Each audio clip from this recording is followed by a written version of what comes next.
और मैंने इतना बहुत थैंक यू। अरे कितना दिमाग आप लेके आए हैं, कुछ गली कूचे में भी बांट दीजिए, थोड़ा इनको दे दीजिए, बहुत बोलती हैं।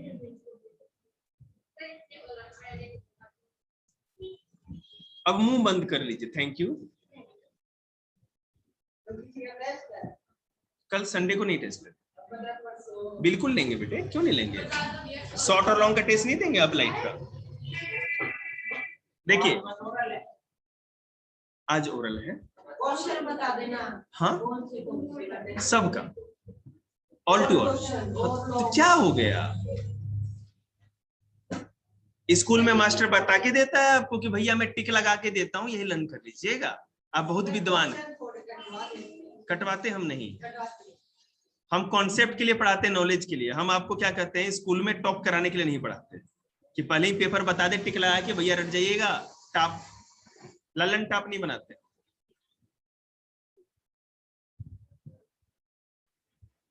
एक बात आप लोग दिमाग में डाल लीजिए, जो भी करेंगे ना उसको अगर मन से करेंगे, ईमानदारी से करेंगे, तो स्कूल में तो ललन टॉप बन ही गया, ठीक है ना। तो उसकी चिंता मत करिए, बस ध्यान से पढ़ते रहिए। मैंने तो मना ही नहीं किया। तो वो पॉसिबल नहीं है ना बेटे, क्योंकि इसलिए आप रिवाइज नहीं कर सकते, क्योंकि मुझे इस टाइम पे ही टेस्ट लेना होगा। 9th क्लास मेरा खून पीने के लिए आया है। और कब आपका टेस्ट, मेरे पास टाइम कब है टेस्ट लेने का? आपके 1 घंटे में ही ओरल टेस्ट लेंगे, आपके 1 घंटे के अंदर ही ओरल टेस्ट होगा। कोई बात नहीं, चुप रहिए।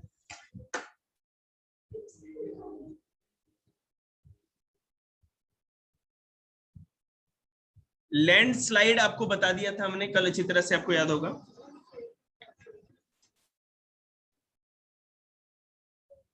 अब कल मैंने ये भी बताया था फैक्टर्स ऑफ सॉइल फॉर्मेशन, ठीक है। मिट्टी निर्माण के जो भी घटक होते हैं, मृदा निर्माण के, वो भी बता दिया था मैंने आप लोगों को। आगे देखिए, degradation of soil and conservation measures, मृदा का निम्नीकरण और संरक्षण के उपाय, ठीक है। अब सबसे पहले तो हमें यह समझना है कि ये मिट्टी खत्म कैसे हो रही है, क्या दिक्कत है जिससे मिट्टी खत्म हो रही है। क्या निम्नीकरण, वो फ्लोचार्ट कल पढ़ा दिया था, वीडियो देखिएगा। क्या है,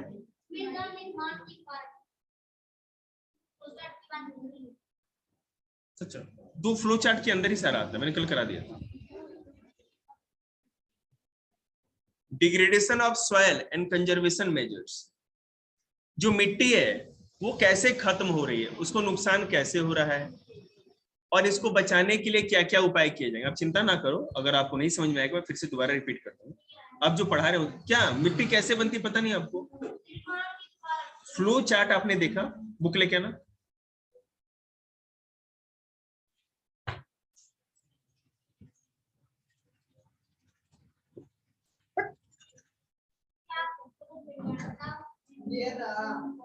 चार लाइनें, उसके बाद उस 4 लाइन को समझाने के 40 लाइन पहले ही भोग चुका हूं मैं कल।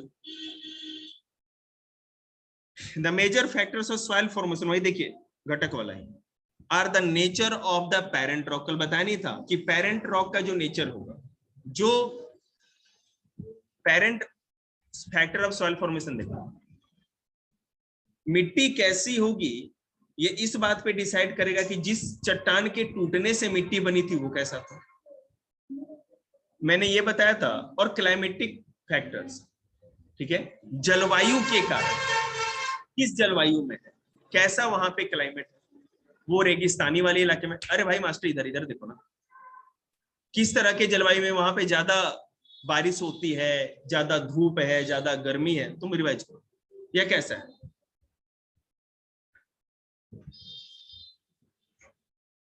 भोले बाबा पे जल भी चढ़ा के आई है क्या? कितना टाइम लगता है, भोले बाबा थोड़ी बचाएगा।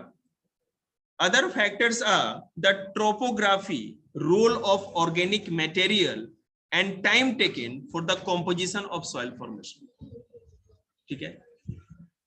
कैसे टोपोग्राफी पे है, हो गया। अब कैसी टोपोग्राफी पे, मतलब कहीं ज्यादा हाइट पे माउंटेन पे है, या बिल्कुल समुद्र के किनारे है, प्लेन इलाके पे है, प्लेटो पे है, कैसा है, कहाँ पर है, इन सब चीजों को ध्यान में देख के ही बताया जा सकता है कि मिट्टी कैसे बनी। ऑर्गेनिक मैटर्स, कौन कौन से ऑर्गेनिक मैटर है किसी मिट्टी में। अब अगर आप रेगिस्तान में देखोगे तो वहां पर मिट्टी में ऑर्गेनिक मैटर या ह्यूमस नहीं मिलेगा, क्योंकि जीव जंतु और पेड़ पौधे वहां बहुत कम पाए जाते हैं। लेकिन आप जंगल के किनारे वाली लेटराइट मिट्टी अगर देखेंगे तो वहां पे बहुत अधिक ह्यूमस पाया जाता है, क्योंकि वहां जंगल से पेड़ पौधे गिरते हैं और सड़ते रहते हैं, ज्यादा बारिश होती है तो, है ना। अब चलते हैं degradation of soil and conservation measures. मिट्टी खराब कैसे होती है, खत्म कैसे होती है, ठीक है, और इसको बचाने के लिए क्या क्या उपाय किया जाता है। मिट्टी के खराब होने या खत्म होने का जो सबसे बड़ा कारण है, ठीक है, अपना अपना काम करना, गुंजन उसका देख के लिख दी ना, तो यही घेंटी तोड़ के नेट्टी में डाल देंगे।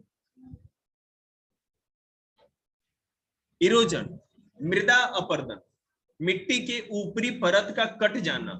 बाढ़ में या बारिश आती है तो ऊपरी मिट्टी देखते हो ना, कट के निकल जाती है, तो इसी को सॉइल इरोजन या मृदा अपरदन कहते हैं। लैंडस्लाइड नहीं, इट्स नॉट अ लैंडस्लाइड। बाढ़ हाँ बिल्कुल लैंडस्लाइड नहीं होता है, ऊपरी परत तो खिसक जाती है ना पूरी की पूरी। Soil erosion and depletion are the major threat to soil as a resource. Both human and natural factors can lead to degradation. एक तो नेचर के द्वारा होता है, बाढ़ आती है तो भैया बारिश ज्यादा हुई, बाढ़ आई और सब कुछ ऊपर का मिट्टी कट गया, ठीक है। उसके बाद लैंडस्लाइड होता है तो उसमें भी हो सकता है, लेकिन ये कभी कभी नेचुरली होता है, नेचर के द्वारा खुद ब खुद हो जाता है। और कभी कभी क्या होता है कि हम लोग भी जिम्मेवार होते हैं। पहाड़ी थी, पहाड़ था, उसके ऊपर पूरी की पूरी ग्रीनरी थी, पेड़ पौधे थे, हमने अपनी जरूरत के हिसाब से पेड़ काट लिए। अब पेड़ काट लिए तो पूरा का पूरा पहाड़ बिल्कुल क्या कहते खाली हो गया, और उसकी जो मिट्टी थी वो उसको जकड़ने के लिए या होल्ड करके रखने के लिए कोई जड़ ही नहीं बची, जिससे थोड़ी भी बारिश आई या कोई भी थोड़ा भी अगर अर्थक्वेक का सेक आया, थोड़ा भी झटका आया तो पूरा का पूरा पहाड़ी बह जाता है ना, इस तरह से। तो deforestation, overgrazing, over use of chemical fertiliser और pesticide, rain wash, landslide and flood, ये सब जो चीजें हैं ये मिट्टी के लिए सबसे अधिक खतरनाक है। अब सुनते जाइएगा, मैं सारा हिंदी बोलूंगा, चिंता नहीं। डिफॉरेस्टेशन मतलब वनोन्मूलन, देखिए वनोन्मूलन मतलब कि जंगलों का सफाया, देखिए। ओवरग्रेजिंग मतलब जरूरत से ज्यादा चराई की जाती है, मतलब लोग पहाड़ियों पे लेके जाते हैं जानवरों को और घास चराते रहते हैं। घास के चरने से क्या होता है, बार बार एक जगह जानवर अगर घास चरते रहे ना तो वो घास जम ही नहीं पाती और वो पूरा का पूरा इलाका बंजर हो जाता है। थोड़ी भी बारिश आएगी तो मिट्टी का ऊपरी लेयर बह जाता है उसके साथ। हाँ नहीं होगा, बिल्कुल नहीं होगा, ठीक है। आगे देखिए, over use of chemical fertiliser, हम चाहते हैं कि हमारे 1 किले खेत से ही है ना पूरे हिंदुस्तान की फसल निकल जाए, तो क्या करेंगे, बिना मतलब का जरूरत से ज्यादा अब यूरिया डीएपी सारा खाद डालते रहते हैं। जरूरत से ज्यादा अगर आप खाद या फर्टिलाइजर का यूज करते हैं, ठीक है ना, तो उससे क्या होगा कि किसी एक चीज की क्वांटिटी ज्यादा बढ़ जाएगी मिट्टी में और वो मिट्टी के लिए अच्छी नहीं बात होगी। कीड़े मारने की जो दवा होती है, पेस्टिसाइड, कीटनाशक दवाएं, वो भी मिट्टी के लिए बहुत खतरनाक है। रेन वॉश, बारिश आते ही ऊपरी हिस्सा पूरा बह जाना, ऐसा होता है। लैंडस्लाइड एंड फ्लड, भूस्खलन और बाढ़, ये तो खतरे हैं ही मिट्टी के। Some method of soil conservation are listed below, कुछ ऐसे, ये जो मैं तरीके बता रहा हूं ये तुम्हारे पेपर के लिए सबसे इंपॉर्टेंट है, यहाँ के लिए नहीं वहां के लिए, याद रखिएगा इस चीज को। कौन से ऐसे तरीके हैं जिससे हम मिट्टी को बचा सकते हैं, कौन कौन सा तरीका अपनाएंगे। पहला है मल्चिंग। मल्चिंग का मतलब होता है the bare ground between plant is covered with a layer of organic matter like straw, it helps to retain soil moisture. फसल जब काट ली जाती है तो हम लोग क्या करते हैं, बिल्कुल खेत साफ हो जाता है, धूप पड़ते रहेगी, धूप पड़ते रहेगी तो क्या होगा, वो सारा का सारा मिट्टी का मॉइस्चर सोखता रहेगा, ठीक है। इसके लिए क्या कर सकते हैं कि स्ट्रॉ मतलब कि जो घास फूस होता है उसको हम बिखेर देंगे तो ज्यादा से ज्यादा धूप उसको नहीं लगेगी, एक फायदा ये है। कंटूर बेयरिंग, कंटूर बेयरिंग क्या होता है? Stones, grass, soil are used to build barrier along contours. Trenches are made in front of the barrier to control water, to collect water. खेतों के चारों तरफ मेड़ बंदी करना. मेड़ बनाते हैं ना, पगडंडियां बनाते हैं, तो उसको किसी भी तरह से मजबूता बनाओ, जो भी कर सकते हो. ठीक है. अब मान लीजिए कि अगर बारिश का पानी पूरा आपके खेतों में भर गया, तो निश्चित रूप से ऊपरी मिट्टी का लेयर होगा, वो उखड़ेगा. लेकिन अगर चारों तरफ बाउंड्री जैसा है तो वो जाएगा कहाँ? फिर तो उसी के अंदर रह जाएगा. हम अब जुताई कर देंगे तो सारा का सारा न्यूट्रिएंट्स बराबर हो जाएगा. ठीक है. Rock dam. रॉक डैम क्या होता है? Rocks are piled up to slow down the flow of water. अगर आप पत्थर के डैम बना देते हैं दीवार जैसे, तो पानी के फ्लो को स्लो कर देगा तेजी से एक ही बार. जैसे मैं बता रहा हूँ, पहाड़ियों पे क्या कहते हैं, सीढ़ीदार खेत बनाए जाते हैं. सीढ़ीदार. एक पहाड़ी को इस तरह काट दिया गया. अब मान लो ऊपर से अगर कुछ गिरता भी है तो नीचे आएगा और धीरे धीरे आएगा, और उस पर बाउंड्री है तो वहां का वहीं रह जाएगा, और धीरे धीरे करके. और नहीं तो अगर बारिश हो पहाड़ पे बिल्कुल स्लो, तो ऐसे जाएगा पूरा पूरा सब कुछ फ्लश हो जाएगा. ठीक है. तो इसलिए वहां पे सीढ़ीदार खेत या टेरेस फार्मिंग जो लिखा हुआ है, ग्रीन वाला जो पिक्चर है टेरेस फार्मिंग, वो देखिएगा, इसलिए किया जाता है. फिर से बोलिए. टेरेस फार्मिंग मतलब सीढ़ीदार खेत. जी हाँ, घर जाएं, आए, आप भी जाएं. हो गया. ठीक. तो भैया आप लोग कितना लिखे हैं? इधर आइए, कोई बात नहीं, इधर आइएगा एक बार जरा, टेस्ट पेपर लेके.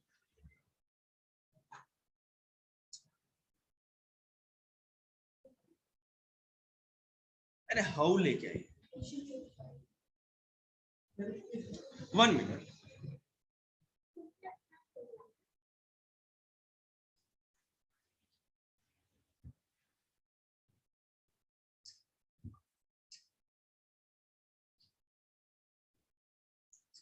कितना टेस्ट दे रही है, पागल है क्या? हाँ तो और क्या करें.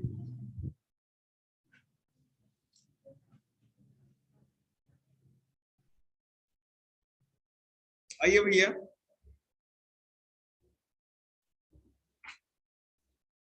इधर से ये पहला फोटो है. ठीक है. और जैसे स्लाइड करेंगे दूसरा आ जाएगा. ठीक है. आगे देखिए. Terrace farming, broad flat steps और terrace are made on the steep slope and that flat surfaces are available to grow crops. पहाड़ जो होता है, सड़कें भी जब पहाड़ पे बनाई जाती है तो पहाड़ को इस तरह गोलाई में काटते हुए साइड में, है ना, इस तरह करके, या ऊपर से नीचे भी आने के लिए. तो इसी तरह से खेतों को भी इसी तरह बनाया जाता है, क्योंकि पहाड़ी के सीधे ढाल पर तो आप खेती कर नहीं सकते. डांगर लेके जोतने चलेंगे खेत, डांगर भी जाएगा, डांगर के साथ आप भी नीचे आ जाएंगे पहाड़ी, है ना. तो जी खेती होती है, मैं बता रहा हूँ ना.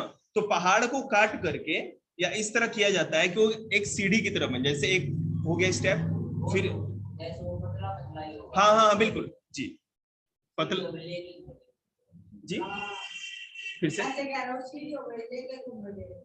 बिल्कुल वैसा ही होता है जानवरों को ना, बिल्कुल उसी पे. और क्या, मैं आपको बता रहा हूँ. जैसे मान लीजिए कि आप अगर गिर रहे हो, जैसे मैं आपको बताऊं, आप जो घर पे है ना, वो जो बनाते हैं सरफेस गाड़ी चढ़ाने के लिए, अगर बिल्कुल तो स्लोप हो जाए, फिसल जाएंगे, लेकिन हम लोग मार्बल के टुकड़े टुकड़े ऐसे ऐसे करके लगा देते हैं, तो देखते हैं ना कैसे वहां पे फ्रिक्शन हो जाता है. तो उसी तरह खेती करने के लिए पतले पतले स्टिप या जो स्टेप्स है उस तरह बना दिए जाते हैं खेत, माने कि अलग अलग जगहों पे. ये देखिए आपके, जैसे पहाड़ बेटा ऐसे होता है ना, पहाड़ पे गए हैं कभी आप? इसीलिए सड़क जो होती है ना, टीवी पे देखा होगा आपने, तो जो सड़क होती है पहाड़ की तरफ ऐसे बिल्कुल करके बनाई जाती है ना. तो उसी तरह खेतों को भी इसी तरह करके बनाएंगे जी. साइडों पे बनाएंगे, और कहाँ बनाएंगे जी. बाउंड्री सी बना देते हैं कॉर्नर पे, ताकि डांगर है ना जो उसमें कहीं कूद ना जाए. मान लो कि ज्यादा अगर करके ना, आज तो बाबूजी मैं पूरी खेती एक ही बार करवा दूंगा, कहीं पांव स्लिप हो तो लुढ़कते हुए. लेकिन एक बात और है, वो जैसे आप बनाते हो ना स्टेप्स, तो अगर थोड़ा सा अगर आदमी का बैलेंस खराब भी होता है तो फिर दूसरे स्टेप पे आ जाएगा, उतना ज्यादा छूट नहीं लगेगा. जैसे नहीं तो पहाड़ी पर से गिरे सीधे बैठ सीधे खाई में, ऐसा नहीं हो. फिर वो थोड़ा सा ऐसे आएगा, फिर ऐसे, थोड़ा सा ऐसे, फिर ऐसे, इस तरह से. समझ देखिएगा. इंटरक्रॉपिंग, हेलो, क्या कर रहे हैं आप? हो गया टेस्ट? मैथ का भी कर दिया आपने? दिखाओ दिखाओ और जाओ। यार तुम कब से इतने इंटेलिजेंट हो? पहले से ही थे? यहाँ आने के बाद हुए हो ना?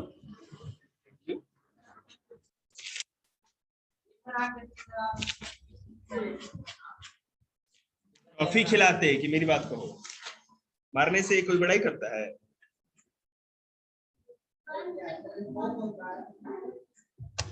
आते रहो। लॉन्ग और शॉर्ट का टेस्ट होगा मंडे को, पता है ना? देखिएगा, इंटरक्रॉपिंग क्या होता है? कर तो दिया बेटे, अब सामने बता रखा है। हाँ तंगन को आरसी क्या, पढ़े लिखे को भैया फारसी क्या? ये भेज दिया ना। कौन सा? अरे वो तो नकली है, असली वाला अभी संडे को बनाएंगे। यही वाले हैं बेटे, कति एकदम।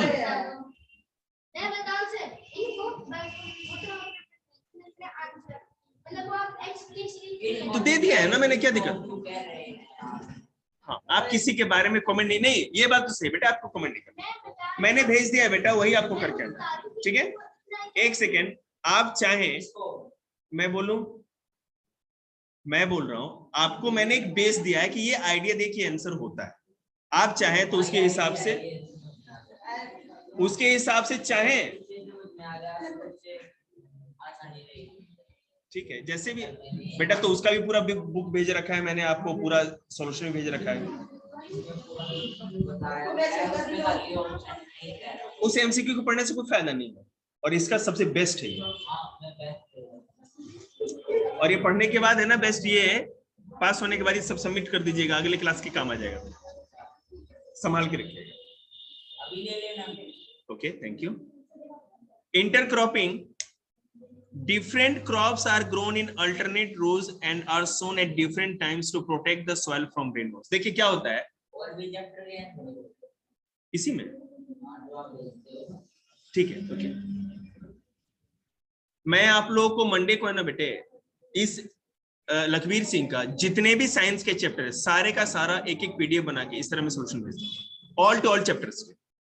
अब जिस दिन जिसका टेस्ट कहें, ऑब्जेक्टिव का सब्जेक्टिव का, उस तरह से आप लोग मैनेज करके आते हैं। मुझे साइंस, मैथ और एसएसटी जल्दी खींचना है। साइंस खत्म हो गया तो आपको पता है क्या है, हम इंग्लिश और हिंदी भी आप लोग का लेकर के आएंगे, आपके स्कूल का हो। ऐसा थोड़ी है कि आपको खड्डे में फेंक देना है। मैं 3 सब्जेक्ट इसलिए पढ़ा रहा हूं क्योंकि मेन है, कॉमन सब्जेक्ट है सबका, ठीक है? ये होने के बाद आपके चैप्टर्स कराने हैं। ऐसा नहीं है कि बस वही साइंस लेके बैठे रहेंगे, ना फिर कोई बात, ऐसा नहीं। हाँ, लेकिन जो चैप्टर मैंने आप लोग को नहीं कराए हैं नए स्टूडेंट्स को, तो बैक से फिर उन चैप्टरों को जरूर कराया जाएगा। जिसका वीडियो मेरे पास नहीं है उसका, 4-5 चैप्टर ऐसे हैं साइंस के जिनके वीडियोस नहीं बनाए, तो मैं जरूर पढ़ाऊंगा। इंटरक्रॉपिंग ये होता है, जैसे मैं आपको बताऊं, भारत में मोस्टली 3 तरह की फसलें उगाई जाती है। चैप्टर 4 एग्रीकल्चर, क्लास 10 ज्योग्राफी जब पढ़ेंगे तो आपको पता चलेगा कि भारत में 3 तरह की क्रॉप उगाई जाती है, रबी, खरीफ और जायद। रबी क्रॉप वो होती है कि उसको सर्दियों में बोते हैं, गेहूं की फसल, अक्टूबर नवंबर में बोते हैं और मार्च अप्रैल तक काट लेते हैं। अप्रैल से लेकर के जून जुलाई के बीच का जो मौसम होता है, बारिश, गर्मी का मौसम जो होता है, थोड़ा बहुत बारिश का भी मौसम होता है, उस समय क्या होता है कि वो गैप होता है, उस समय आप कोई फसल नहीं बो सकते, तो उस समय जायद की फसल बोते हैं। जायद मतलब कि तरबूज, खीरे, ककड़ी और जितने भी वेजिटेबल्स होती है, गर्मी की जो सब्जियां होती हैं, उनको जायद की फसल कहते हैं। अब एक बात बताओ, अगर फसल खेतों में लगी रहेगी तो बारिश का पानी आएगा तो ऊपरी मिट्टी को काट नहीं सकता, इसलिए वो क्रॉप्स लगाई जाती है। उसके बाद जैसे ही बारिश का मौसम आएगा तो राइस की खेती, मतलब कि खरीफ की फसलें, चावल की खेती की जाती है। मोस्टली सबसे इंपॉर्टेंट वही होता है। रबी मतलब कि गेहूं और खरीफ मतलब कि चावल, राइस। तो इससे क्या होगा कि सालों भर पूरा का पूरा जो आपका खेत रहेगा किसी ना किसी फसल से कवर्ड रहेगा, और वो कवर्ड रहने से ये फायदा होगा कि रेन वाटर से कभी फ्लश नहीं होगा, ऊपर की मिट्टी नहीं कटेगी, ठीक है? कंटूर प्लोइंग का मतलब क्या होता है मैं आपको बताऊं। जैसे कि एक बार जैसे इस तरह हल चलाई जाती सीधी सीधी लाइन में, और दूसरी बार उसको इस तरह चला दिया जाता है, मतलब कि एक कंटूर मतलब कि ग्रिड बना दिया गया जालीदार। उससे क्या होता है कि जो बारिश का पानी आएगा वो एक ही साथ ऐसे बहा करके नहीं, नाली की तरफ बहेगा नहीं, उससे फंस के रह जाएगा। ये इसको कंटूर फार्मिंग करते हैं, कंटूर प्लूइंग। हाँ, जैसे एक बार तो इस तरह करते हैं। बिल्कुल, इससे क्या होता है कि इससे ये होता है कि जो भी उस खेत के अंदर का मटेरियल है, कितना भी बारिश का पानी आ जाए, अब ओवरफ्लो हो जाएगा। तो आपको पता है जब मिट्टी पानी के साथ घुल जाएगी तो मिट्टी नीचे होगी या ऊपर? नीचे बैठेगी। और पानी ऊपर ऊपर बेशक चला जाए, मिट्टी तो उसी में बैठी रह जाएगी ना। ये फायदा। Thank you. शेल्टर बेल्ट देखिए क्या है, समुद्र के किनारे, सागर के किनारे या रेगिस्तानों के किनारे। अब जैसे मान लीजिए कि राजस्थान है, और राजस्थान से क्या रेगिस्तान से है ना, वहां पर कोई प्लांट या पेड़ कम होते हैं, तो वहां हवाएं बहुत तेज चलती हैं। हवाएं तेज चलेंगी तो क्या होगा कि अपने साथ रेत उड़ा करके लाती और रेत बिछाती जाएंगी आसपास के खेतों में। तो जहां रेगिस्तान होता है वहां पे ग्रीन बेल्ट या शेल्टर बेल्ट कहते हैं, पेड़ों की एक लंबी कतार लगा दी जाती है बाउंड्री की तरफ, ताकि अगर मान लो कि हवा रेत को उड़ा के भी लाती है तो जैसा कि आपको पता है जो डस्ट पार्टिकल होंगे वो हैवी होंगे, हवाएं उनको बहुत ज्यादा ऊपर हाइट तक नहीं लेके जाएगी। मैं आपको एक बात और बताता हूँ, आप जब कभी रेगिस्तान में जाओगे और बहुत तेज हवा चल रही, ठीक है, तो आप फील करना, जैसे मान लीजिए कि आपने शॉर्ट्स पहन रखे, तो सबसे अधिक है ना आपको माउथ पे भी अगर हवा लगेगी तो जो रेत के कण होंगे बड़े बड़े कण आपसे नहीं टकराएंगे, लेकिन जो पांव आपके होंगे ना वहां पे लगेगा एकदम बिल्कुल क्या कहते हैं कंकड़ पत्थर की तरह टकरा, क्योंकि जितने बड़े डस्ट पार्टिकल होंगे नीचे होंगे और जैसे जैसे ऊपर जाएंगे महीन होते चले जाएंगे। तो प्लांट मतलब कि मान लो कोई 20 मीटर ऊंचा, कोई 30 मीटर ऊंचा अगर पेड़ लगा दिया गया, ऐसे लाइन से लगा दी गई, जो सफेदे का पेड़ होता है ना यूकेलिप्टस का, आपने पार्क में भी देखा होगा, वो बहुत हाइट वाला, तो वो इसीलिए लगाया गया ताकि अगर मान लो कि रेत उड़ के भी आती है तो वहीं भी रुक जाएगी और इस तरफ जो भी खेत है वहां तक रेत नहीं जाएगी और वो सही रहेगा। रेत के जाने से क्या होता है कि एक रेत की लेयर बिछ जाने से प्रॉब्लम होती है। बिल्कुल, क्योंकि ऊपरी लेयर जो होगी वो रेत से भर जाएगी और वो तो अनफर्टाइल होता है, उसको कितना काट के कहां ले जाओ।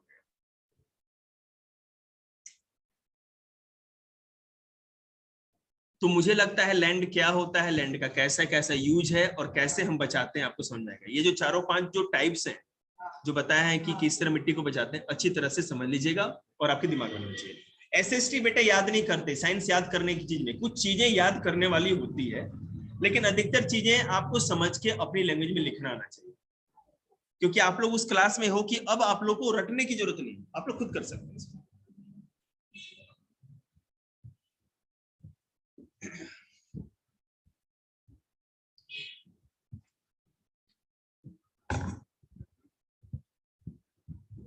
देखिए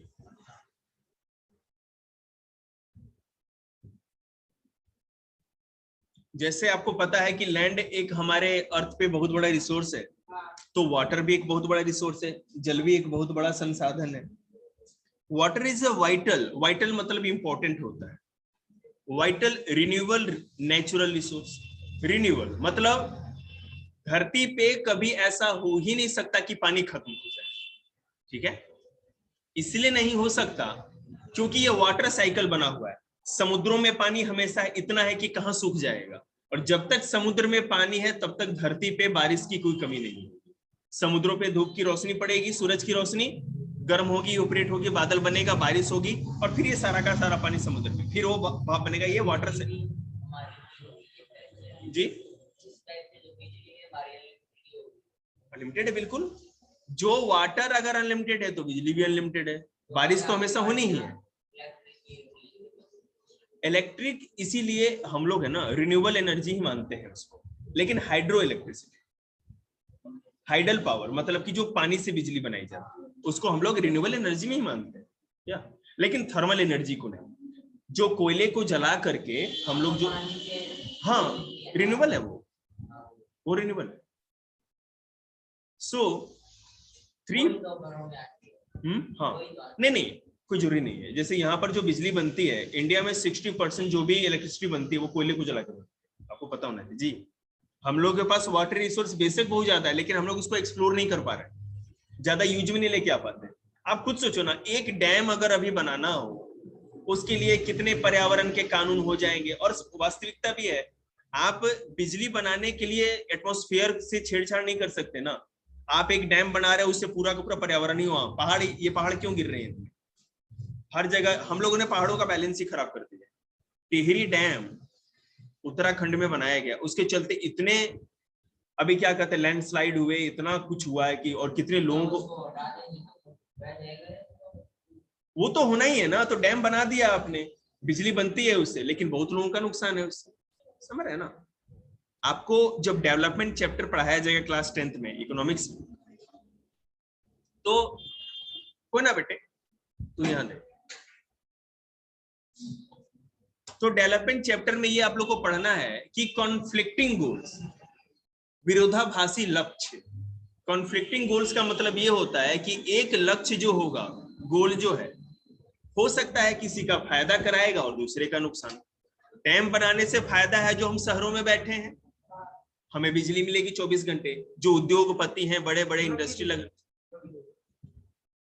जिसकी बनरिया वही नचाए, दूसरी नचाए तो मारने को दौड़ जाए। तो आप क्या नाच देखेंगे? जाइए, एक सेकेंड काटो मत।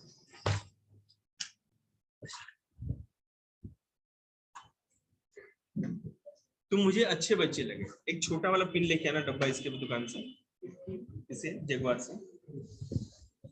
ये मत कहना मास्टर का है, ज्यादा पैसा लेता है, ऐसा कुछ भी नहीं। हो गया पूरा? देख लो बहन, तुम लोग का पूरा हो गया क्या? जाओ, कोई बात, हिम्मत करके आ गई, यही कम है। चलो, अरे किसी दूसरे की, कोई बात। एक मिनट बेटा, आप लोग को भी मैं रुकूंगा जरा, गुड़िया सब पे कर।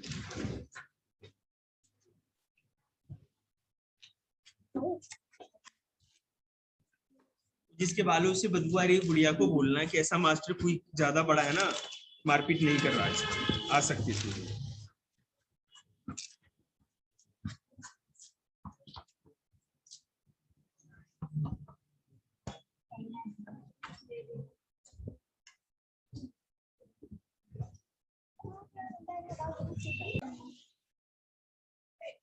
जब विलन रहेगा आपके लिए, मानते हो रहे हो, इसीलिए तो बैठा रहा हूँ 8 बजे तक तुमको। विलन हूं ना मैं। Water is a vital renewable resource, natural resource. मैंने कितनी बार कहा, आप लोग इतने छोटे बच्चे नहीं है, अभी आप लोग एवरेस्ट पे भी चढ़ जाएंगे। तो इसीलिए मैंने आपको कहा है कि जो आपको कहा जाए आप लोग काम करिए, आपके फायदे के लिए बोल रहे हैं। 1 घंटे में टेस्ट दीजिए, 1 घंटे पढ़ के जाइए। मैं ज्यादा उसके लिए बोलता भी नहीं, लेकिन आप जब नहीं करके लाएंगे तो 8 बजे तक प्रसाद खाएंगे। 3/4 of the Earth's surface is covered with water. It is therefore approximately called the water planet. हमारे अर्थ को वाटर प्लेनेट भी कहा जाता है क्योंकि 71% तक जो हिस्सा है अर्थ का वो वाटर से घिरा हुआ है। It was in the primitive ocean that life began almost 3.5 billion years ago. हमारे धरती पे जो लाइफ आई थी वो इस ओशियन के अंदर से ही आई थी, ओशियन से ही धरती पे लाइफ का एग्जिस्टेंस हुआ। धरती के अंदर, सॉरी समुद्र के अंदर, ओशियन के अंदर जितनी भी एल्गीज पाई जाती है, हमारे अर्थ का 70 to 75%, 60% से अबव जो ऑक्सीजन का फॉर्मेशन है उन्हीं के द्वारा होता है, जो कि फोटोसिंथेसिस का काम करता है। ठीक है, पूरे अप्रोक्सीमेटली 60। ठीक है, उसके बाद हमारे अर्थ पर साइनोबैक्टीरिया, पहला बैक्टीरिया ही सबसे पहले वो ऑर्गेनिज्म में जो आया था। उसकी एक खासियत थी कि वो वाटर के मॉलिक्यूल से रिएक्शन करके वाटर को हाइड्रोजन और ऑक्सीजन में तोड़ सकता था, जिससे सबसे पहले धरती पे या ओशियन के अंदर वाटर आया, ऑक्सीजन आया। मैथ के दो बुक एक्सरसाइज करिए।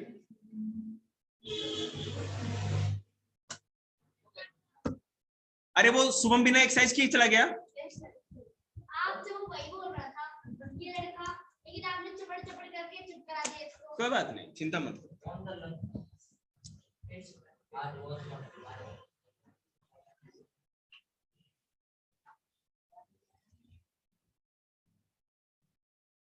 The ocean water is however saline and not fit for human consumption. Okay? आपको पता है ओशन का पानी हमारे किसी भी यूज में नहीं आता, बेशक उससे बारिश होती है लेकिन डायरेक्टली हम उसको ना तो किसी भी इंडस्ट्रियल यूज में लेके आ सकते हैं और ना हम लोग अपने खेतों के लिए पीने के लिए किसी भी तरह यूज में लेके नहीं आते। जी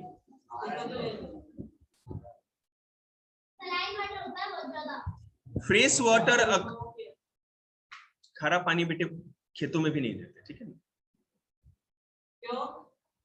इट्स अ नाइस क्वेश्चन, ये बात अच्छी पूछी, अगर जानना चाहते हो तो बताते हैं। सलाइन वाटर क्यों पौधों को नहीं जाता पता है आपको? पौधों में लक्षू लाल, आपको यहाँ बैठने का तो वहां चलेगा, चलिए उधर, क्या हो गया सर? इधर बैठिए, मुझे इरिटेशन होती है तुम्हारे गप करने से, प्लीज। जाइलम और फ्लोएम दो चीजें होती है प्लांट्स में। जाइलम क्या करता है? जाइलम क्या करता है? वाटर को, प्लांट के अंदर जाइलम और फ्लोएम, जैसे हमारे अंदर कैपिलरी आर्टरी और वेन्स, तीन तरह के ब्लड वेसल्स होते हैं और पूरे बॉडी में वही ट्रांसपोर्टेशन का काम करते हैं चीजों को, मटेरियल्स का। तो प्लांट्स में जाइलम और फ्लोएम दो तरह की चीजें होती है, दो पाइप्स होती, ट्यूब्स होती है। जाइलम क्या करता है कि जड़ों के अंदर, अरे बोल तो लेने दे पहले भैया, ज्ञान चक्षु।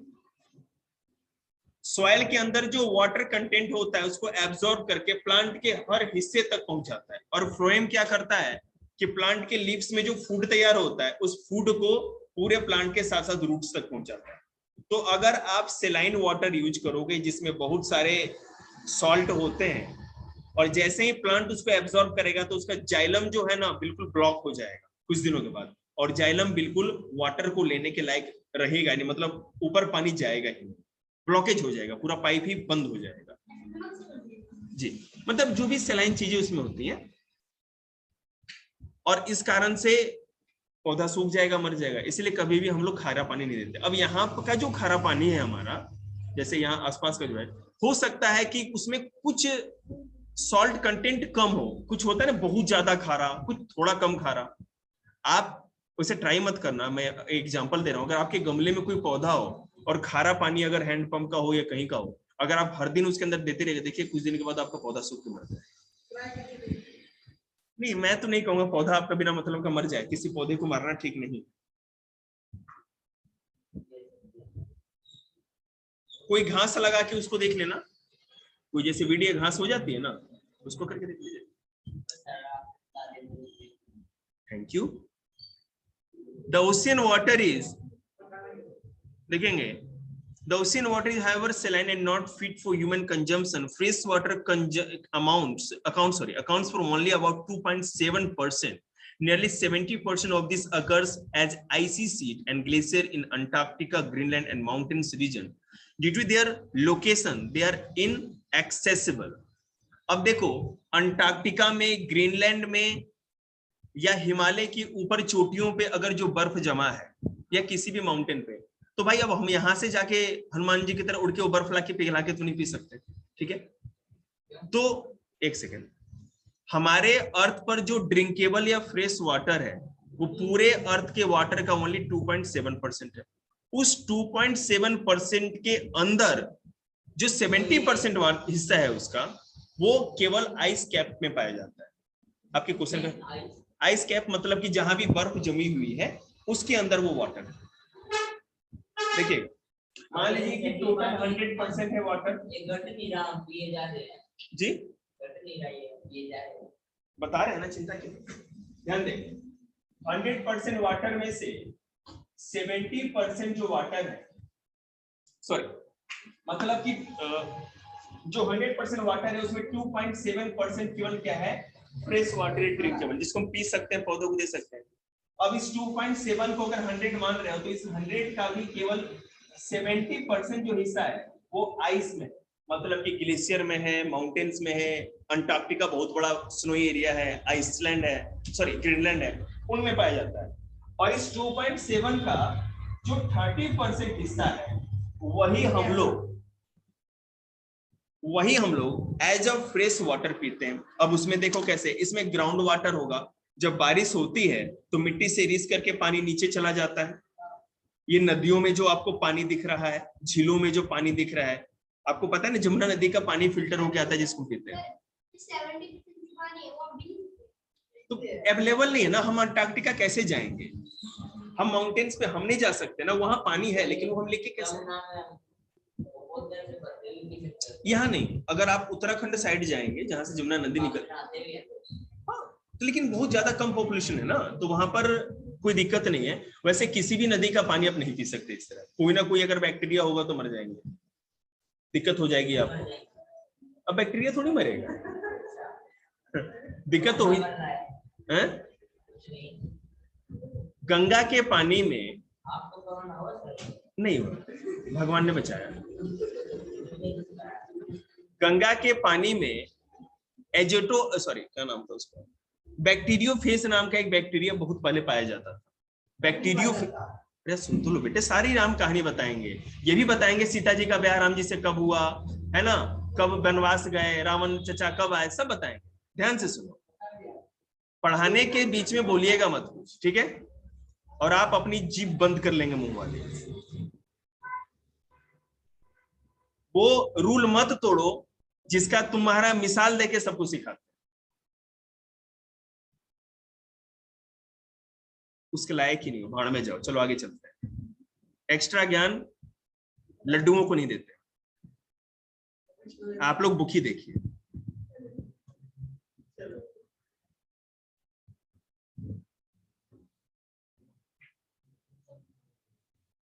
चलो दे देते हैं, कोई बात नहीं, अंदर है ना गुड़गुड़ होने लगी पेट में। बैक्टीरियोफेज एक बैक्टीरिया है जो गंगा के पानी में पाया जाता था। उसका खासियत ये था ना कि जो भी हार्मफुल बैक्टीरिया पानी के अंदर होता था वो उसको खा जाता था, मतलब वो उसका फूड होता था। गंगा के पानी को अगर आप साल भर भी रख दो, किसी वाटर में बैक्टीरिया तो होगा, साल भर भी लाके भर के रख दो, लेकिन अच्छे जगह पे जहां पॉल्यूशन कम है, वो पानी में ना बदबू आएगी ना पानी सड़ेगा। लेकिन दूसरे अप नदी का पानी रख दो, वो सड़ जाएगा। याद रखिएगा इस बात को। गंगा नदी की इसीलिए उसको पवित्र कहा जाता है। क्या करिए? हाँ, मैंने उसमें जो बदबू आती है, जो बैक्टीरियल चीजें होती हैं, उसी के चलते उसमें ये चीज कंटेंट आ सकती है। नॉर्मल किसी जैसे आप अगर मैं आपको बता नहीं पी सकते। डिपेंड करता है कि वो गंगा का पानी कितने पोल्यूटेड इलाके से आप लेकर के आए, ये भी तो डिपेंड करता है ना। अब मान लीजिए बेटा आप अगर हरिद्वार से भी लेके आते हो तो गंदा है। अगर ऊपर पहाड़ों पे जाएं आप, ठीक है, जहां से गंगा निकली है थोड़ा, और जैसे देवप्रयाग, रुद्रप्रयाग, उन सब जगहों से लेके आए, बिल्कुल बेटे ऐसे चुल्लू में लेके पीते हैं लोग, और क्या उससे बड़ा, उससे तो कुछ है ही नहीं। जो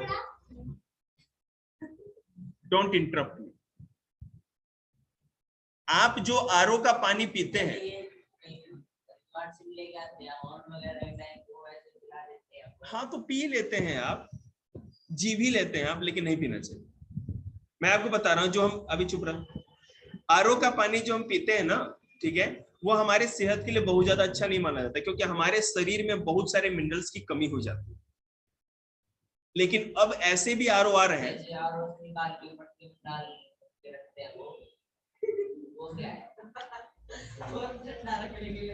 पता है लक्ष्य, पहले जमाने महात्मा लोगों ने कहा था ना कि जहां ज्ञान की समझ ना हो, ज्ञान की भूख ना हो ना, वहां ज्ञान ना ही दे तो ज्यादा अच्छा है। आपके टकले पे बाल भी बचे रहेंगे, आपके दिद्दे भी सलामत रहेंगे, और आपके शरीर में खून भी रहेगा। तो मैं मान गया कि 8वीं क्लास लड्डू क्लास हो गई आज। चलिए भाड़ में जाइए, चलिए आगे बढ़िए।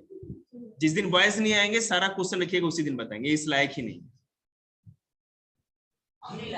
और किस लायक हो? बीच में हर दूसरे मिनट पे पै करते हो। अरे यार मैं समझा रहा हूँ, समझ तो लो पहले। अगर आपको समझना है तो आप चुप रहेंगे तभी तो समझेंगे ना। आप जब चुप ही नहीं रहेंगे तो समझेंगे कैसे? टेस्ट कब देंगे? जब मैं सब कुछ पढ़ाता ही रहूंगा। चलिए बुक लाइए तो।